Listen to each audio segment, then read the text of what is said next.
Professor Dr. Ebrahim Moosa, our distinguished speaker for the day, YB Zairil Kir Johari, Executive Director of Penang Institute, our moderator of the day, Dr. Ahmad Farooq Moosa, distinguished guests, ladies and gentlemen, a very good afternoon to all of you and welcome to our lecture entitled Developing a Philosophy of Pluralism. My name is Kanchana and I will be your MC for the day. Ladies and gentlemen, I would like to thank you once again for your presence this afternoon. And without further ado, I would like to invite upon YB Zairil Kir Johari to give his welcoming address. Thanks, Kanchana.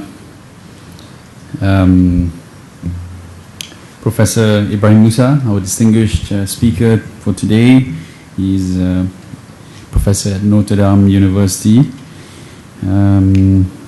Dr. Farooq Moosa, chairman and director of the Islamic Renaissance Front, IRF, who is a very long-time and long-term partner of the Penang Institute.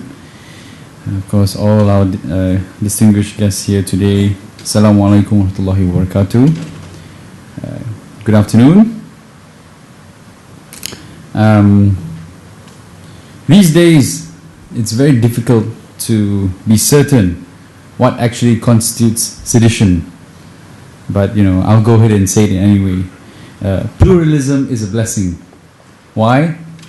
Because, actually, God said so. And I'll quote, actually, verse 13 of Surah Al-Hujurat, which says, O mankind, indeed, we have created you from male and female and made you peoples and tribes that you may know one another. Indeed, the most noble of you in the sight of Allah is the most righteous of you. And indeed, Allah is most knowing and acquainted. In other words, pluralism, a state in which minority groups maintain their cultural differences, but at the same time are fully accepted as part of the wider dominant society, is as inherent as humanity itself. As observed, the Quran states explicitly that humans were created in a state of plurality, that we are all different by gender, race, and culture. And more importantly, we are also told that the reason for this diversity is so we can understand and learn from one another. Our differences should therefore be celebrated and not used as a wedge to drive us apart. In the same verse, it is also specified clearly that people will be judged not by the color of their skin or their race, but by their faith and their deeds alone. And so despite how straightforward this Quranic verse is, there are still so many Muslims who fail or refuse to understand it, including those in our country who have somehow conflated race with religion. And not only have they conferred a special status upon themselves, they actually believe this to mean that they are innately superior to people of other races and other religions. And what's more, they also believe that only their interpretation of Islam is correct and permissible, as if they have a monopoly on the religion. And over the years, this group of people have institutionalized their beliefs and now act through the authority of the state. Today, they adopt a zero-sum approach to Islam, in which any view that is contrary to theirs is deemed illegal and punishable. A case in point is the recent I Want to Touch a Dog event organized by a social activist in Selangor. The religious authorities took such offense to the notion of Muslims touching dogs that they initiated investigations against the organizer for allegedly promoting liberalism and pluralism. Meanwhile, the National Fatwa Council quickly decreed that touching dogs is against Islam, or at least the state-approved version of the religion. This ruling is not only patronizing towards Muslims, it also ignores the diverse range of scholarly opinions on this matter. The Maliki school of thought, for example, takes a different stand with regard to dogs compared to the Shafi'i doctrine. So clearly we are headed towards a very exclusivist, parochial form of Islam. And such an approach is not only divisive, it is also against our very own cultural traditions. Having always been a plural society, Islamic practice in Malaysia, in the region generally, has been accommodative of the colorful variety of Islamic traditions without holding fanatically to any one particular view. For example, the established practice of paying the zakat fitrah in this country is more in line with the Hanafi school of thought, even though the government claims to follow Imam Shafi'i. So in truth, this obsession with ensuring conformity and punishing those who are different has little to do with religion. Dogs have coexisted with Malaysians forever, but somehow a fatwa is needed today. The same goes for Malay Bibles and the use of the word Allah. These are not new or recent innovations, but yet after 57 years of accepting these practices, the government suddenly has a change of heart. Now, if only the religious authorities were as diligent and uncompromising on corruption and abuse of power, would it not serve the greater good if a fatwa declared that Muslims were not allowed to touch money from ill-gotten gains? I think that would be more useful. But unfortunately, it is clear that an idea is only deemed a threat if it challenges the authorities' ideological monopoly. Hence, in the eyes of the state, diversity is a danger while conformity is a virtue. This sudden extremist stance by the government actually stems from political insecurity. With their mandate severely reduced and their dominance challenged, the government has reacted by exerting stronger grip on religious institutions in order to legitimize their own moral authority.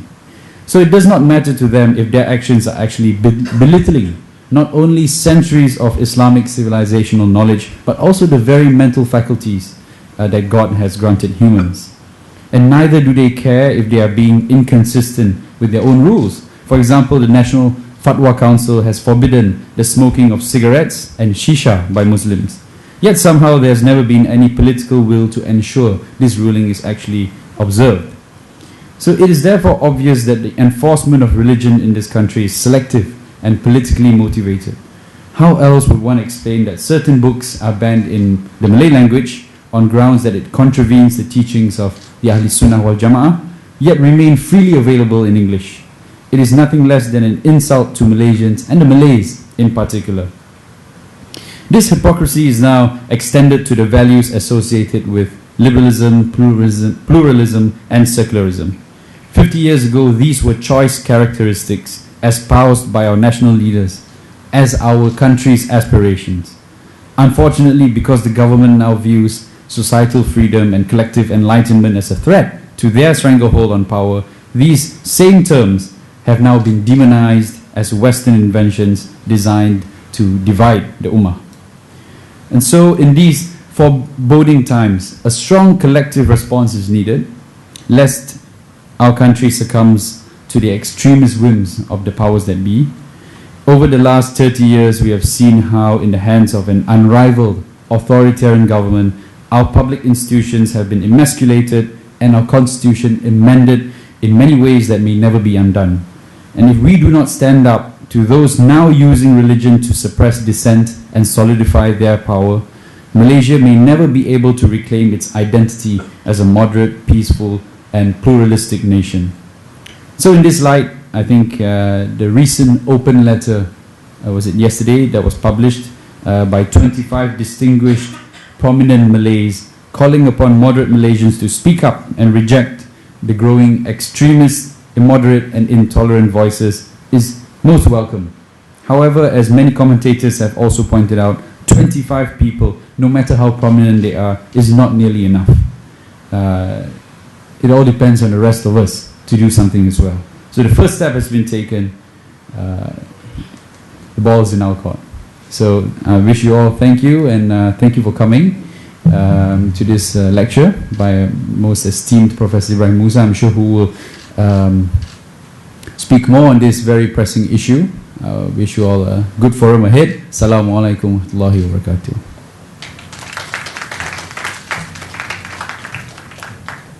Thank you, YB Zaria. To further proceed, I would like to now invite our moderator of the day, Dr. Ahmad Farooq Moosa, for his speech. Good afternoon. Thank you very much for inviting me over here. I'm always happy to be in Penang. It's my hometown. So I always take the opportunity to come back to Penang whenever there's a possibility. And today we have with us, thank you Zara for organizing this event as well. And we have with us a very prominent professor of Islamic Studies, Professor Ebrahim Moosa from Notre University. He was previously at Duke University, and he was a South African native, right? Yeah, but now of course staying in the American, right? This is not a very easy topic, right? Especially talking about pluralism. And as you know, this term, pluralism, is basically a dirty word in our community. Just like liberalism, just like human rights, just like democracy, and many other things as well.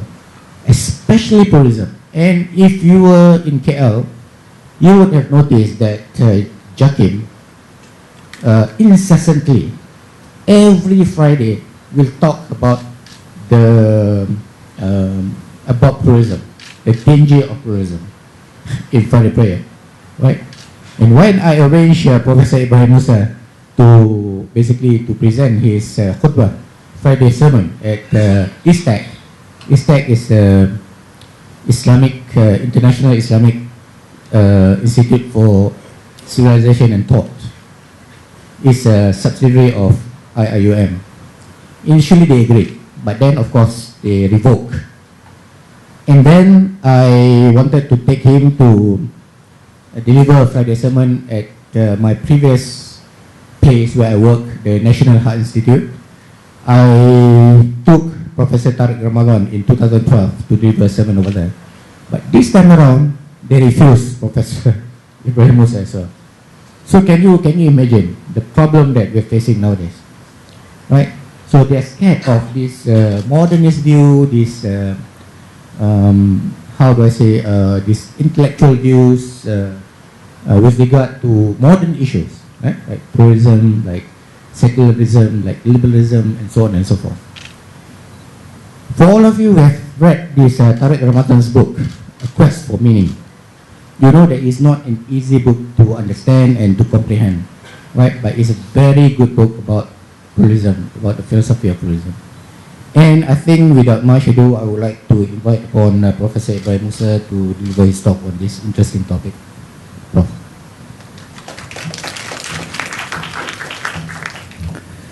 Assalamu alaikum, good afternoon, and Bismillah ar-Rahman ar-Rahim. Thank you for inviting me here. I'm absolutely delighted to be in Malaysia once again, and I want to thank all the organizers, especially the Islamic Renaissance Front, the Penang Institute, Khairul Johari and Dr. Ahmad Farooq Moosa for inviting me, for the warm reception that their staff and support people have been providing me during my stay out here.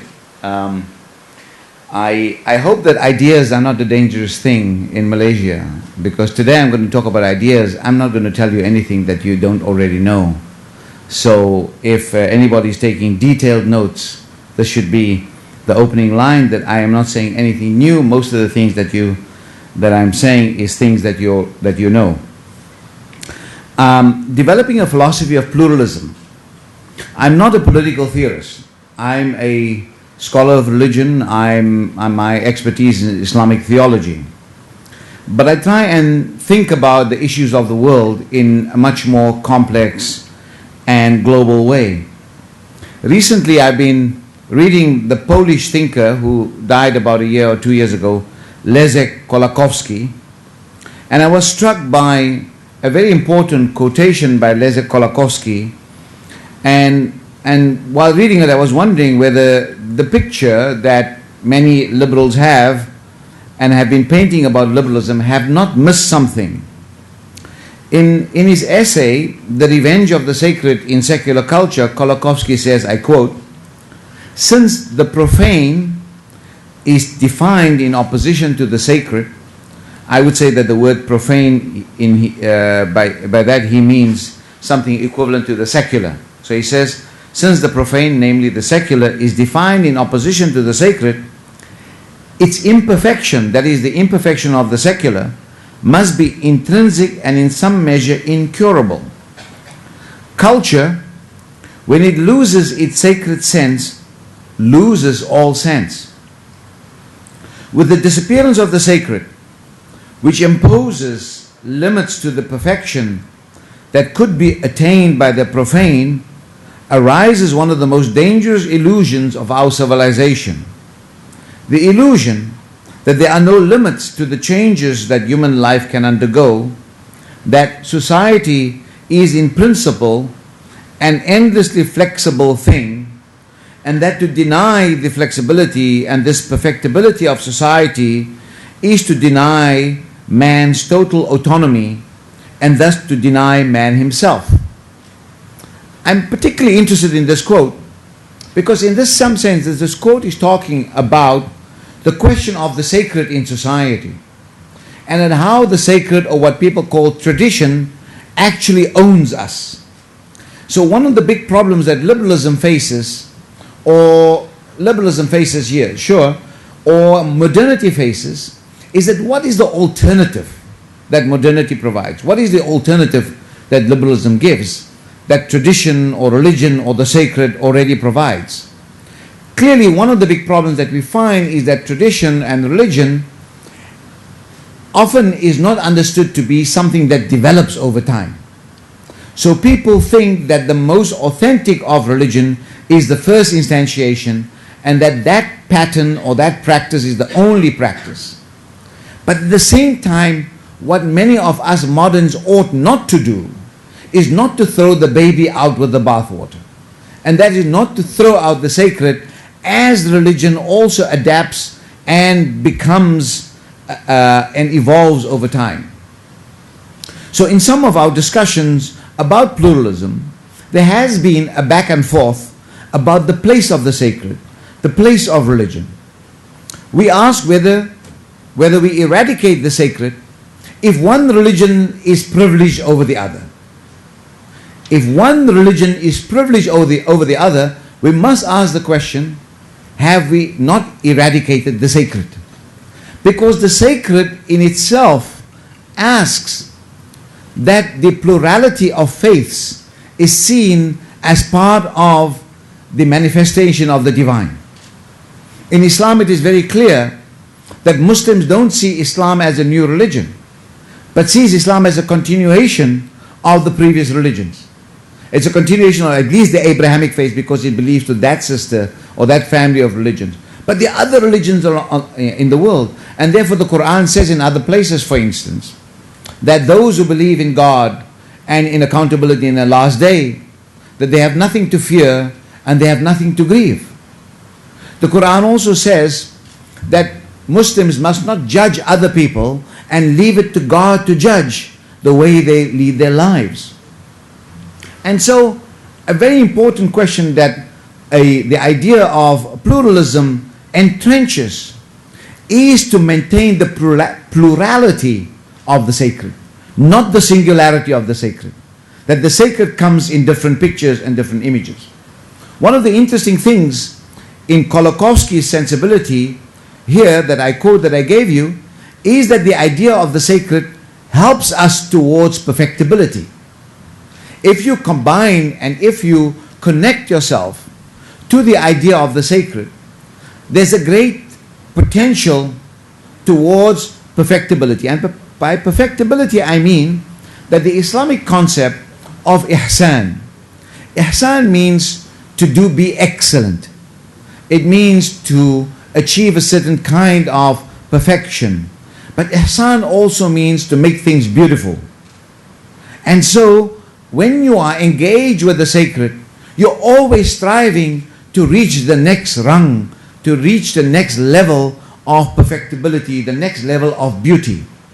So isn't having a multicolored manifestation better than a monocolor understanding of what the world is and should be? Engaging the sacred is a requirement for attaining perfectibility in our secular or profane world. When we lose the sense of the sacred, then we reach a state of jeopardy, of deep civilizational illusion. I hope that we are bold enough to press some of these philosophical frontiers and challenge the philosophical assumptions that we assume, whether in the humanities or the social sciences, to move further towards pluralism.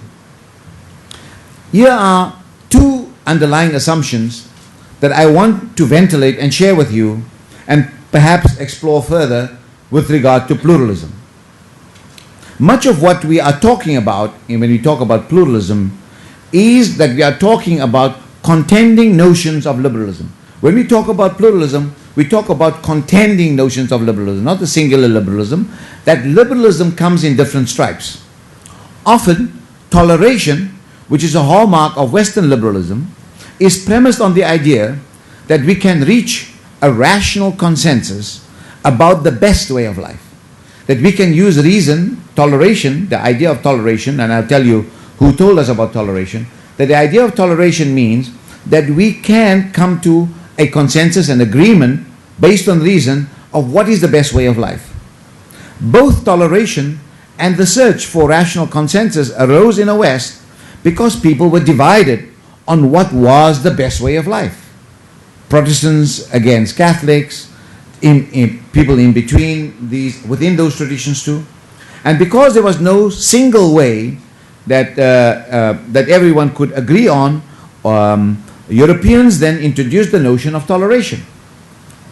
Yet this has led to a paradox, because within liberal societies there is a persistent view that some people believe that their model is the single way for the best life. So within liberalism, there is one kind of liberalism that believes that this version of liberalism is the only way that you can go forward with, and that is the best life. This assumption is completely in contradiction to the idea of toleration. And this idea, let's call this idea that there's only one way to the best way of life, let's call that liberal universalism. And liberal universalism has limitations. We should ask the same question when talking about the religious norms on a global scale or in different contexts. When we talk about, say, I'm not going to talk about Malaysia because I don't know enough about Malaysia, but you can apply the things that I'm saying to Malaysian context. But you can think about, on a global scale, religious norms, that we're going to say that only this religious norm must apply on a global scale, or we're going to say that, in a particular context, only this norm is applicable. I think many of our international institutions, including the United Nations, hit the hard question when they push for a single, tolerant, liberal way of life. That is a problematic way to say there's only a single, tolerant, liberal way of life, even the UN. Yet this push is both paradoxical and antithetical to the real liberal ideal. There are two strategies for pushing the liberal agenda. On the one hand, you have the universal regime that I just told you earlier about universal liberalism that has been advocated by John Locke and Immanuel Kant, whose more recent followers include F.A. Hayek and later the work of John Rawls. Locke, for instance, believed that the best defense of toleration is that it enables us to discover the best way of life for humankind. So Locke believed that if you have toleration, you can then discover the best way of life for humankind. The other strategy, opposite to the one I just mentioned, is the one that was devised by Thomas Hobbes and David Hume. David Hume and Thomas Hobbes advocated liberal coexistence. So one is universal regime, that is the bad version of liberalism in my view, and then you have the good version of liberalism, what is called liberalism of coexistence. Their followers, that is Hobbes and Hume's followers today, or until recently, were people like Sir Isaiah Berlin and Michael Oakeshott. For Hobbes, toleration is the only strategy for peace. That when you have toleration, you can have peace. And this is a toleration that advocates a modus vivendi. And what is a modus vivendi? A modus vivendi is an arrangement or an agreement to allow conflicting parties to coexist peacefully. And so the idea of Isaiah Berlin and Michael Oakeshott and Hobbes and others was that you must have toleration as a strategy for peace.